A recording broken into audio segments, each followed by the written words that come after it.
Hi all, let's have a look at game 13 of the amazing 20 games sent to me by DeepMind recently. So in game 13, Alphazero playing white, e4, we see a T-sec start position opening, so it's actually in the Caro-Kann defense, and then the advanced variation e5. Then we have bishop e3, e6, knight d2, knight d7, knight gf3, knight e7. So white has a space advantage from this opening, and after castling, black plays f6, and here it's Alphazero's first thinking go, and actually plays immediately a gambit idea, c3, just giving up the pawn on e5. In this position, curiously, the great Magnus Carlsen, our current world champion, has played c4, a similar idea, against Bariev in Moscow 2009, which went like this. Let's have a quick look at that one. It's not too long to have a look. So that gambit resulted in a lot of pressure. Black had development issues. That's one of the things about this. And ended up castling queenside, which is a little bit dodgy after bishop takes b6. And black's king was actually, pretty much crushed. It was a bit of a crushing game, it seems. And here it ended. So it was a very quick win by Magnus Carlsen in Moscow 2009. So similar idea to sacrifice on e5. So c3 from Alphazero. So okay, f takes. Stockfish did take on e5. So knight takes, d takes, queen takes e5. So what has white got for the pawn? We can see that the bishops are pretty active now. Both of these bishops. And potentially also there's a file here which can be targeting the e6 pawn. So it's active pieces basically, and sometimes this bishop in particular can use this diagonal, for example, or this diagonal.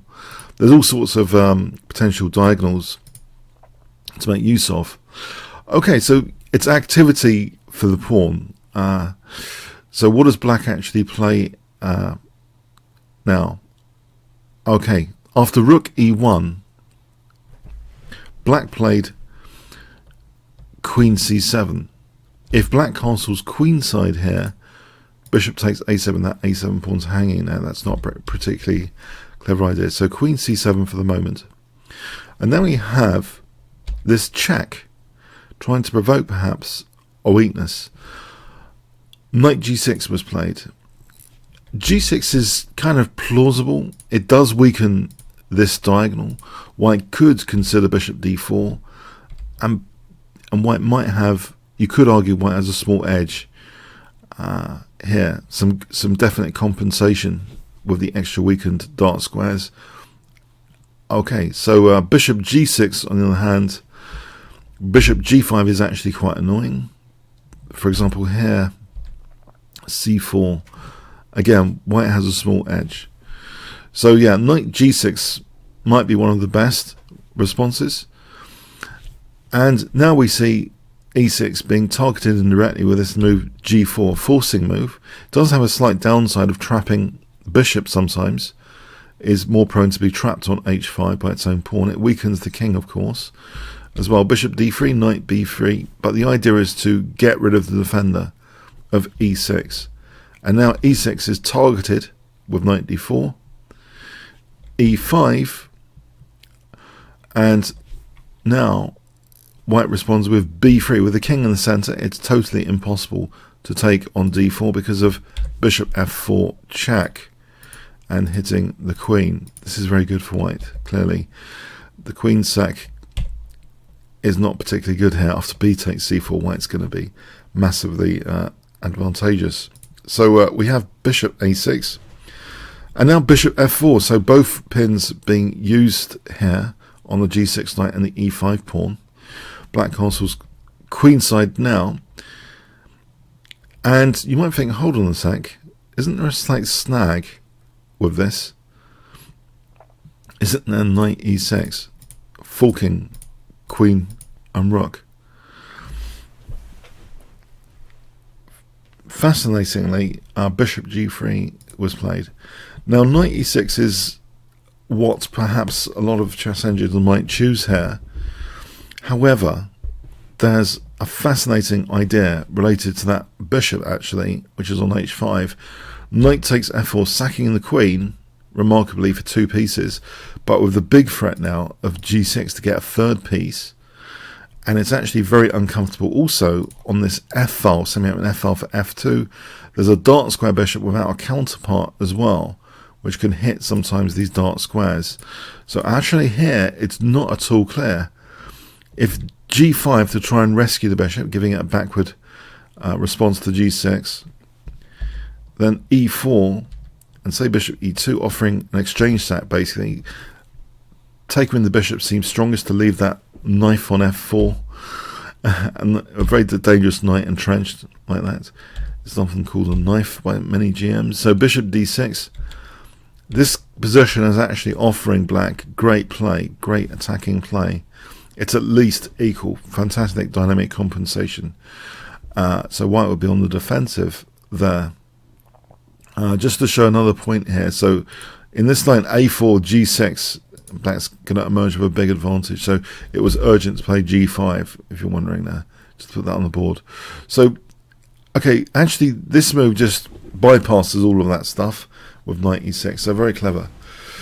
White's just aiming for a small edge instead, not being it looks lucrative, but perhaps this is in Karpovian style. He said, there's a famous Karpovian quotation, if there's a choice between, you know, a complicated line or a line which he gets like a microscopic edge, he'll go for the microscopic edge to have more clarity, more control over events. So here, maybe that's the case here. It looks as though white's interested, in particular, in the dark squares in this position. We have rook e8, a4, which gives the idea that sometimes maybe b4, b5 is a bit squishy. King b8, b4, bishop d6, which unpins now just in time before b5 arrives. So black is now threatening e takes d4. We have the knight moving, threatening knight takes d6 to try and bishop takes to try and undermine the e5 pawn. So if we look at b5 here instead, e takes d4. This isn't at all good. White ends up being smashed here. Black's got a big advantage. So knight f5, bishop c4. We have queen d2. A little bit curious, you might think. Where is the queen going? Is it going to g5? That is kind of sensitive spot to hit g6 in this configuration. If white had played here the forcing bishop takes g6 and knight takes, there is queen d4 exploiting the pin, but this is not going to be great prospects. Opposite coloured bishops here don't look particularly, it doesn't look particularly great. So queen d2, king a8, queen g5, then we have rook e6. On knight moving to f4, white can take on f4 and win that exchange. Yes, that pin's still there. On knight e7, knight takes d6 and takes. So not too many choices, but rook e6 basically unpins that knight. And now we have knight takes d6, rook takes d6, and now white takes out the defender of g6. So rook takes g6, and now in this position, queen takes e5. So this is perhaps, you might think this is a pretty curious decision. It is opposite coloured bishops. What does white have here, apart from being a pawn down? Well, white has control of the e-file. The bishops without a counterpart are sometimes advantageous in positions where one side has the attack. So a lot of people associate opposite coloured bishops with very drawish tendencies. But especially a pawn down here, you might think this is just weird. But yeah, this is what Alphazero really wanted, this position. If the rooks could ever double on the 7th rank, then you'll see the full might of the bishop along the diagonal for black's king safety, if the rooks ever can sort of arrange to double. Two rooks on the 7th, pigs on the 7th, as they're sometimes called. So there's prospects for that sort of thing. Events start with f3, rook g6. Now a5, with a prospect sometimes for a6 if the bishop's not guarding a6 especially. Rook f6, rook a e1, threatening a back row mate, basically. So rook f8, just to put that on the board. Rook takes f3, rook e8 check is going to be checkmate there. So the rook drops back, the king protects the pawn, g6, and now this 7th rank. Is this really enough compensation? It's pretty dangerous. b7 is not easily defended. The bishop's eyeing b8 here. We have h5. On a6, by the way, here bishop e5 is also a nuisance move, hitting the rook and picking up potentially the h7 pawn as a start, and the bishop can actually sometimes go to that massively central powerful square d4 as well. So in fact the h pawn is moved into more relative safety. We have bishop e5 anyway, the rook moves, and now bishop g7. So interesting stuff. Why bishop g7? The rook moves there, and now bishop d4. Okay, the bishop quality, it's a better bishop than black's bishop at the moment, striking on both sides of the board. And the rooks are higher quality as well. Sometimes they can double on the 7th rank. We have bishop b5 being played here. There is an interesting, a6 does weaken the dark squares. It's not without its downsides. So bishop b5, king g3, bishop d3, and now interestingly, Alphazero goes, it carries on for a king walk with king h4. So not minding g5, that pawn can be safely taken, it seems here, because the bishop's controlling that h8 square, so there isn't that much harassment for the white king. For the moment, we have bishop f5. Now, it looks as though g6 is the first major target on this side of the board. If a6 here, let's run through a scenario of a6 here, with h4, and white tries to get both rooks on the 7th, but that's parried. This position is actually quite dangerous now. So a6, to stop any a6 from white. This scenario can actually turn out to be quite dangerous. For example, here, the king can walk right up the board, and then potentially an exchange sack can happen like this, which creates a major pass pawn. And actually in this position, with the king there and this king hemmed in, that huge bishop, this is actually, it looks to be absolutely winning for white. There's no real defense to this. So this is one of the major ideas which might be discouraging move a6 in this position. So that's important to note, because sometimes if the bishop here is not guarding a6, it's going to happen and open up more this 7th rank. So yeah, that's pretty interesting. So if we look at what happened now, bishop f5. So a6 seems to be on the cards, but we had actually now king g5, rook cd8, bishop g7, rook c8, rook 1 e2, rook cd8, h4, rook c8. So black seems to be waiting around, and now Alphazero does choose a6, opening up more that 7th rank.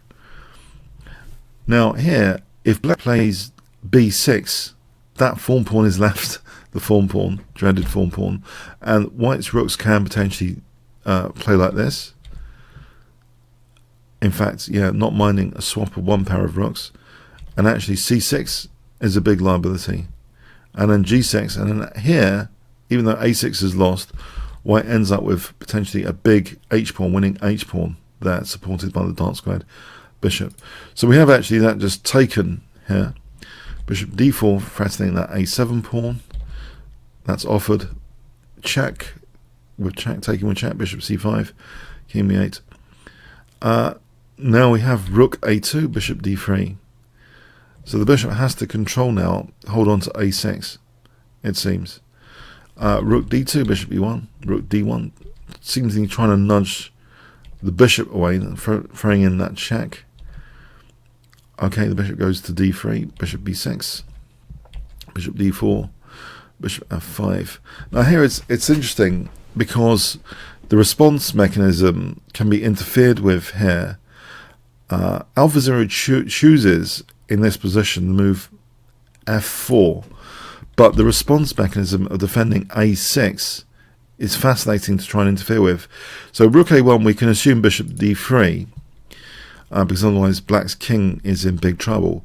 But there's an attempt, it seems, and the latest Stockfish 10, when presented with this position, does get a little bit excited at certain depths, with c4 interrupting this diagonal. But I'm not entirely sure this is winning. So for example, here, let's go this to parry the 7th rank rook. Because otherwise, if taking, this is crushing off the check first, making rook a1 even more effective. You can see without the defensive mechanism, black's in big trouble, and black is literally going to be like checkmated. Just to put the checkmate on the board for you, just to see the big dangers of this position. Checkmate. So the opposite colour bishops are serving a real attacking role in this configuration with the rooks on.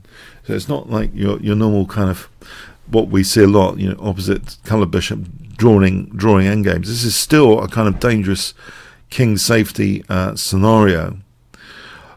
So, but after c4, it seems this is like probably one of the better moves. Rook cd8, and here then rook d7, taking the sting out.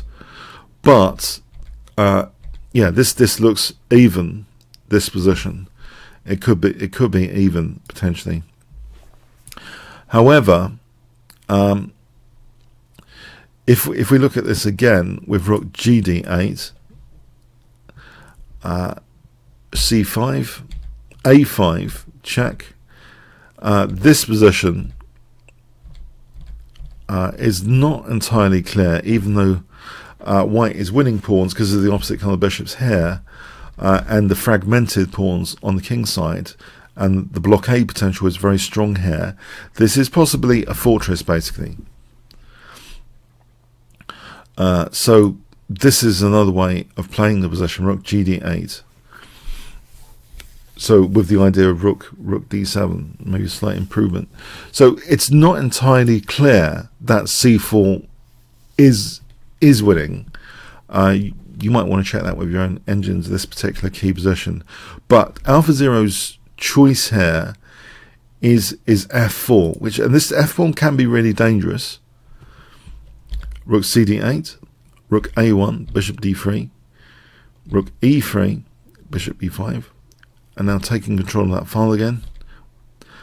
Now king h6, the king's carrying on a walk, and now rook e6, and we have here bishop a4. Yeah, the rook is now attacking on both sides of the board here, and so bishop d3 would drop c6. So we have bishop a4. Yeah. Now it's tempting to play rook takes g6. Now there's that expression, when you see a strong move, look for an even stronger. And sometimes, you know, if you're in a winning position, that's not necessarily a major thing. But if it's a result changer from a draw to a win, sometimes playing the absolute strongest is important. And if there's any controversy to do with taking the pawn here, for example, if we have a look at this, then with the fragmented pawns, you don't want to sort of take a risk to get a fortress draw. But it seems as though white's got a good pressure there. But Alphazero's move maybe is a slight improvement even on this version of events, with bishop c5 first, restricting black's use of f8. So it may be even better, potentially affecting game result here from a draw to a win. Because, yeah, these transitions, when it's not both rooks, the potential for fortresses is increased. So we have king b7, and now rook takes g6. And yeah, there seems to be a more simple, straightforward path for this passed pawn. So here we have now d4. This looks like absolute desperation. It seems as though this bishop there, hemmed in by its own pawns, that is just trying to activate that bishop to have a role. But yeah, this looks absolutely, the path is set here. The landing path of the f pawn is pretty much pretty clear cut in this position. So all of a sudden, yeah, black's shedding a pawn now to open up some lines for the light square bishop perhaps, and now another one. So 2 pawns down, and now a third one. Yeah, it's just, Stockfish has just exploded basically. It's just yeah, 3 pawns down now. It looks as though the opposite colour bishops might not be enough for black to draw anymore. And actually, after king f2, it was adjudicated as a win for white. It looks absolutely overwhelming now. Yeah, so interesting decisions from Alphazero, bypassing what seems to be a promising exchange, winning the exchange, but it would have potentially led to this queen sack. So great calculation, but the Monte Carlo tree search must be heavily involved in that sort of thing, not just the evaluation function. So yeah, some deep dynamics of the position just basically bypassed for this small advantage. Even though a pawn down, it's the quality of the rooks and the bishop which gave white lasting pressure. But it's the king walk which really put questions on the table for pressure on both sides of the board against Stockfish. Stockfish eventually crumbling there. So quite remarkable. You might not think that sort of thing is possible in opposite colour bishop scenarios. But okay, I hope you enjoyed this game analysis video. If you did, please click on the top left box, which should appear shortly, to become a member at chessworld.net. You can play against other YouTubers and check the analysis of these games in advance, or updated analysis from the improved menu learned from the masters. The YouTube order button there. Comments, questions, donations, see the description. Like, share, subscribe with the notification bell. All really appreciated. Thanks so much.